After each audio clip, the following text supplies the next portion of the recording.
terbesar dalam sejarah kepemiluan dengan Dari tahun 2000 sampai? ya dengan TPS 17.000 lebih Berapa itu? TPS, dan itu menelan biaya negara hampir 300 miliar. Allahu Akbar. Rendahnya partisipasi tersebut itu tuh bukti nyata kalau apakah masyarakat kita ini harus dibayar loh jariahnya KTPS tuh gitu. Pemilih yang datang PSU Sabtu itu adalah pemilih yang dalam tanda kutip adalah para pengguna hak sejati. Betul. Dia nggak mikir ada duit, ada apa, nggak mikir dia. Artinya 2 dari 4 senator terpilih di PSU kemarin, 2 diantaranya berlatar belakang Muhammadiyah. Ya nggak? Menurut Bang Ad itu, apakah kemuhammadiyahan seseorang itu menjadi suatu modal politik atau karena kebetulan aja?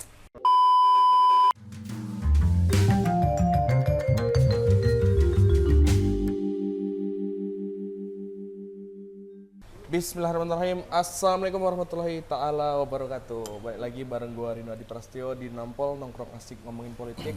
Tempen nggak tuh, udah lama nggak syuting jadi bego. Bego loh. Temen nongkrong gua sekarang seorang senior, ya bintang tamu tetap di Ngopi Toat YouTube channel sekaligus hostnya Ngopi Toat, Bang Adrian Tuswandi. Oke, no. Hihi. Hei, Sehat Bang? sehat selalu lah. Apa cerita sekarang? Mengawak gua Bang? Aduh, ngecek-ngecek semua. Yang penting wak guncang dunia. Yang penting upload dulu Bang. Ya. Ya kemarin sorry teman-teman buat yang mungkin ada kali aja ada yang merindukan konten-kontennya Ngopi Toat. Jadi gue kemarin lagi lumayan hektik nyelesain studi, alhamdulillah. Akhirnya gue berhasil nyelesain studi gue di Universitas Andalas dan alhamdulillah bisa kembali berkarya untuk melakukan edukasi seputar politik. Oke, Bang Ad. Ya. Kemarin kan kita baru aja Sumbar kan sempat heboh kemarin sama fenomena pemungutan suara ulang atau PSU untuk DPD. Ya. Benar no. PSU DPD RI berawal dari putusan Mahkamah Konstitusi. Oke lah dari awalnya dulu Bang. Ya. Gimana? Coba kita jelaskan kan kronologinya. bagian dari sebuah tahapan dari PHPU. PHPU yang dilakukan oleh seorang calon yang awalnya dicoret oleh KPU sebagai calon DPD RI. Alasannya karena persoalan masa jeda setelah menjalani hukuman tidak terpenuhi. Oh, siap. Nah, sehingga beliau melakukan upaya-upaya elegan lah, sesuai dengan prosedur yang berlaku di negara kita ini, di kepemiluan ini. Dia mengajukan sengketa PHPU. Mahkamah Konstitusi akhirnya dalam persidangan yang alot mungkin memutuskan diselenggarakannya pemilihan suara ulang atau PSU di seluruh Sumatera Barat. Itu luar biasa itu sejarah adalah PSU terbesar dalam sejarah kepemiluan dengan dari tahun 2000 sampai? Ya, dengan TPS 17.000 lebih. Berapa itu? TPS, dan itu menelan biaya negara hampir 300 miliar. Allahu Akbar. Luar biasa. 300 M kok di. Tapi itulah jalan demokrasi kita. Iya, karena nggak bisa kita mungkiri kalau demokrasi itu emang nggak pernah murah. Nggak pernah murah, memang betul. Untuk pemungutan suaranya berapa ratus dengan M putusan kan? MK, PSU, lalu masuklah calon Irman Gusman namanya, sehingga calon DPD itu bertambah satu dari pemilu awal 15 menjadi 16 orang. Oke. Ajaibnya, dedengkotnya Senator Sumbar nih, Ibu Hajah Emma Yohana, ternyata justru tergusur Bang. Gimana ceritanya? Gua rasa itu bukan persoalan cerita, tapi itulah kenyataan dan fakta, walaupun masih sementara karena kita masih menunggu penetapan suara dari KPU secara berjenjang ya. Oke. Oh, berarti hasil resminya belum itu kan baru hasil quick count dan hasil dari rekapitulasi sementara ya. Tim dari calon yang melakukan quick count gitu kan. Itu kenapa kok bisa Bang? Apanya? Kenapa justru yang melakukan gugatan itu justru naik Bapak Irman Gusman Sedangkan Ibu Hajah Emma Yohana yang udah pemain lama banget, bahkan dari udah berapa periode justru berhasil digeser gitu. Jadi munculnya Irman Gusman itu adalah sebuah denyut demokrasi baru di Sumatera Barat. Oke. Beliau melewati semua proses persengketaan pemilu, mulai dari melapor ke Bawaslu, ke PT UN sampai ke DKPP, terakhir ke Mahkamah Konstitusi. Dan itu 45 hari. Irman Gusman bisa memutarbalikkan keadaan. Dia dengan waktu 45 hari akhirnya masuk di jajaran 4 besar peraih suara di PSU kemarin. Oke. Nah itu kalau Irman Gusman di awal pemilu dulu tetap diikut sertakan oleh KPU, saya kira dia juga masuk. Karena survei sebelum pemilu itu, pemilu Februari, Pak Irman itu masuk 4 besar. Keterpilihannya di PSU. Terus kenapa, itu kan muncul juga pertanyaan di masyarakat, kalau emang mau melakukan gugatan, kenapa nggak dari awal sebelum melakukan pemilu, setelah namanya Dia dicoret? sudah melakukan gugatan semuanya. Sampai ditolak ya? PT UN memutuskan KPU harus mengakomodir. Nah, karena tidak diakomodir KPU itulah Irman di tahapan PHPU mengajukan gugatan ke Mahkamah Konstitusi dan akhirnya diputus gugatan Irman diterima, lalu permohonan Irman Gusman diterima, lalu MK lewat putusannya memerintahkan KPU melaksanakan PSU selama 45 hari setelah Berarti putusan. itu catatan merah tebal buat KPU Sumbar ya, Bang? Saya kira itu dinamika sebuah proses. Jadi untuk ke depan marilah kita saling belajar terkait dengan penyelenggaraan pemilu ini, karena di dalam pemilihan suara ada tahapan satu lagi, Oke. yaitu Mahkamah Konstitusi. Ya. Itu final binding putusannya. Oke. Kan ini udah PSU kan udah lewat beberapa hari yang lalu ya, Bang? Sudah. Oke. Dan yang Rino lihat, Bang, itu agak sedih sih, Bang. Misalkan nih ada di salah satu TPS di teman Rino kebetulan menjadi tim di situ. Dari anggaplah 282 suara DPT, ya, daftar pemilih tetap. 200-nya hilang, tinggal 87. Loh, hilang. Ada juga yang Rino denger nih ya. Ada juga dari sekian ratus DPT yang datang 10. 7 diantaranya panitia. Itu gimana, Bang? Apakah rendahnya partisipasi tersebut itu tuh bukti nyata kalau apakah benar masyarakat kita ini harus dibayar loh jariahnya KTPS tuh gitu? Pertama kita harus menyikapi psikologis pemilih, yaitu kejenuhan terhadap pemilu ini. Betul. Setelah pemilu Februari ada berapa TPS melakukan PSU juga. Betul. Pemilihan suara ulang. Karena itu, kan. Udah digempur lagi dengan keluar pilkada. Lalu orang udah muncul pula pilkada 27 November. Lalu muncul pula PSU Agustus. Masyarakat itu ada kejenuhannya. Kemudian mungkin juga DPD ini tidak terlalu seksi bagi pemilih.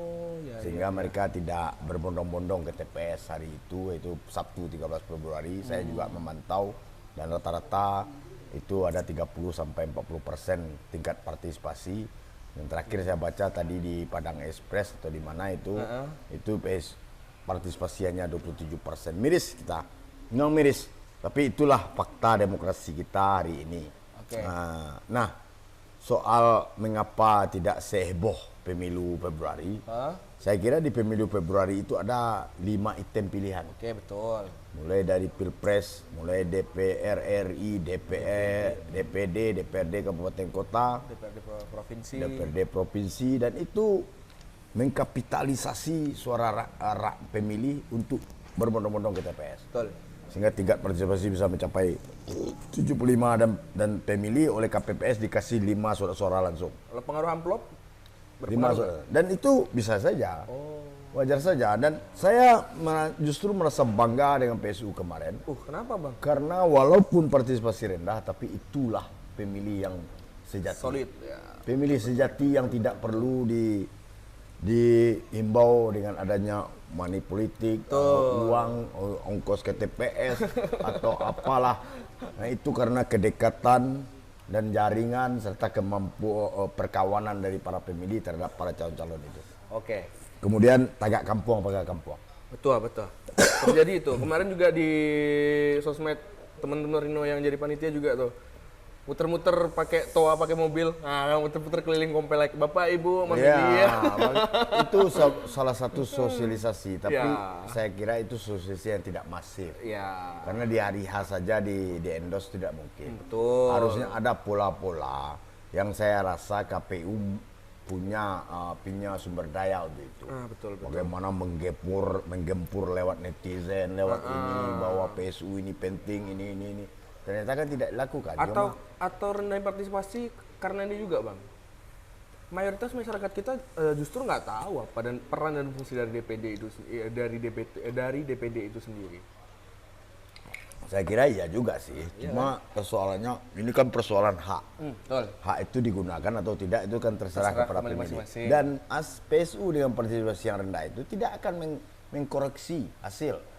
Tidak akan mendowngrade siapa yang terpilih nantinya. Betul. Karena dia tidak terjadi pelanggaran, tidak terjadi kecurangan, sehingga PSU dengan hasil yang banyak itu ajar saja seperti gaya-gaya demokrasi Amerika lah.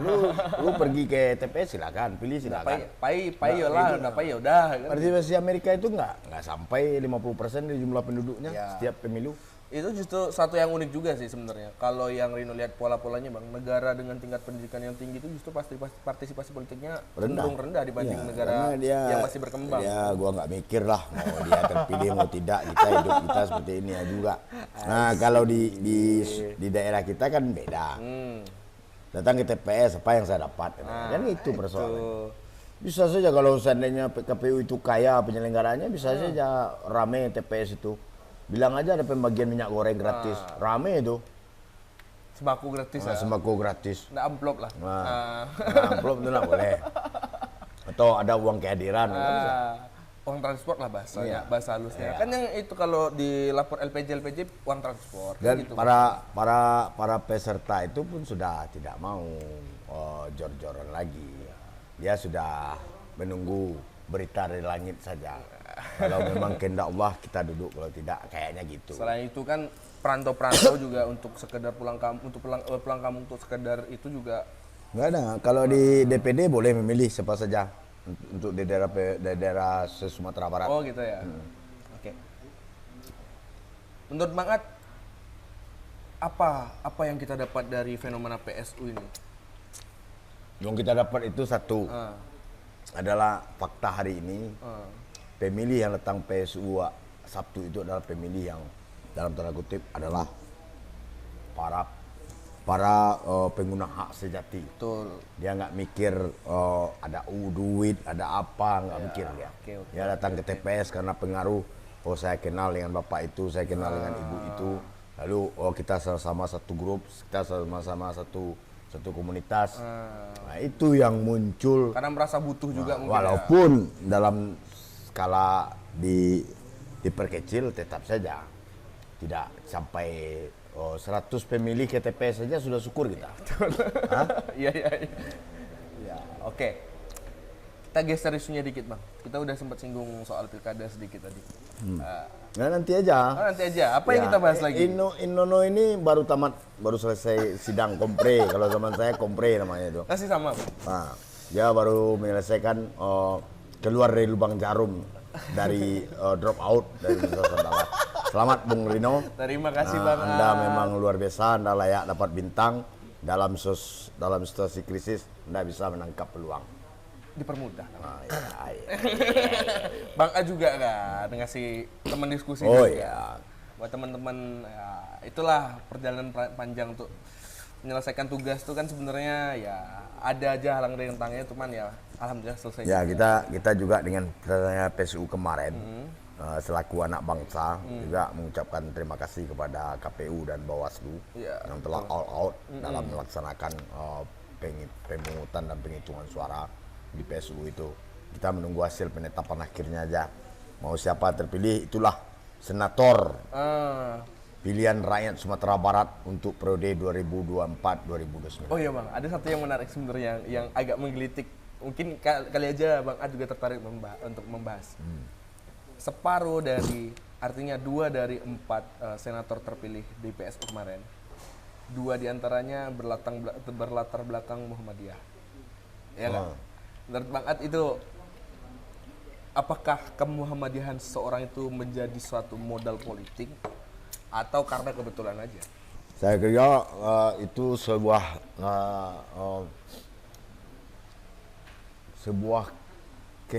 kecerdasan dari Ormas Muhammadiyah. Dia Berani menangkap mengendorse itunya. dia menangkap peluang sehingga Irman Gusman yang merupakan kader Muhammadiyah masuk di PSU lalu menang. Jangan salah, bahkan beritanya sebutkan Irman Gusman jadi DPD di pemilu yang termahal. Ya kan? Iya. Pak Irman Gusman terus disebut di-endorse banget sama Pak Bukan, Irman. Pak Irman itu 45, kan hebat. 45 hari mempersiapkan diri, lalu bisa masuk 4 besar. Tembus lagi. Tembus. Sayangnya kawan-kawan yang calon lain tidak mampu bergerak kayak gitu. Iya, tidak all out. Nah, Irman Gusman mampu dengan mengelola para elit Muhammadiyah untuk bisa berjibaku kepada masyarakat yang organisasinya Muhammadiyah. Hingga Irman dan Jelita Donald menjadi 4 besar untuk sementara di PSU kemarin. Nanti yang 4 besar itu ada Sherin, kita salut sama Sherin. ya. Walaupun muda, makan bala sebelumnya akan dikira akan tersingkir dari PSU ini. Ternyata Sherin bisa Paling tetap banyak kalau mempertahankannya dengan suara yang paling tinggi banyak. pula. Kalau saya lihat itu karena masih solidnya pemilih pesisir selatan. Iya, betul, Walaupun partisipasi saat PSU kemarin di pesisir selatan cukup rendah juga, Ya. tapi suara Sherin di seluruh TPS tertinggi. Oke. Terus ada Bapak Muslim. Nah, dan saya kira apakah Sherin adalah kemenangan Gen Z dan milenial? Saya kira tidak juga. Enggak juga lah. Karena di PSU kemarin paling banyak Gen Z yang tidak datang. Sibuk, Bang. Nah, itu persoalannya. Gen Z itu kan dari Sabtu hari Minggu healing. Nah, Sherin punya kemampuan itu. Ada Gen Z yang memang sudah menjadi fan fanatiknya Sherin, maka dia hujan patuh pun hari dia datang ke TPS. Rancak Bang Bala. Kan persoalan rancaknya, ini persoalan Perkara yang Bang berang lo Bang. membuktikan diri bahwa Betul. anak muda itu tidak akan tersingkir oleh PSU berapa kali pun PSU itu terjadi. Tergantung mau berusaha atau tidak. Ya. Kan gitu. Nah, Sherin. Kemudian Muslim Yatim. Semua orang meyakini bahwa Muslim Yatim pasti duduk. Dengan partisipasi yang rendah, Muslim yang merupakan prototipe kader PKS di PSU, Walaupun di DPD. independen kan teman kan Nah, dia kan irisannya jelas. Nah, jadi Pak Muslim juga lolos menjadi nomor 2 dari nomor 3 sebelum ini. Oh, naik ya. Nomor 2. Terus Ustadz Jelita Donald, kemudian Irman Gusman. Mungkin masih ada kalau memang kehendak Allah, ada Nurkolis dan Emma Yona yang 5-6 masih itu ya. Kalau ada nggak kemungkinan kan kalau nggak salah Rino, kalau pemilihan di DPD ini kan mempertimbangkan juga soal kerataan ya Bang. Itu kira-kira ada bakal berubah ya? Udah final tuh. Yang final ya? kita takutkan nanti kan ada PSU dalam PSU pula. Oh lah. Kalau menggugat pula yang kontestan yang lain kan bisa saja. MK juga pasti akan memprosesnya. Iya kan karena itu haknya. Yang jelas apapun hasilnya PSU telah terlaksana dan kita mengucapkan selamat kepada yang meraih suara terbanyak. Mudah-mudahan kita bisa mewakili kita semua. Mudah-mudahan bisa menjadi corong Sumatera Barat dalam kesenatorannya memperjuangkan kepentingan daerah dan kepentingan masyarakat Sumatera Barat. Selamat. Sukses. Terima kasih Bung Rino. Udah Bang, geser kita ke yang lagi hangat-hangat. Pilkada Bang. Ya, pilkada. Sumbar. Kemarin beberapa hari yang lalu sudah resmi, bisa dikatakan resmi kali ya? Ya. Bapak Mahyildi dengan Bang Fasko Ursaimi. Di atas dulu gontok-gontokan, di bawah mesra. Tuh ya fluktuatif, maksudnya ya normal-normal aja, wajar-wajar aja di negara kita kan gitu. Lawannya siapa? Ah,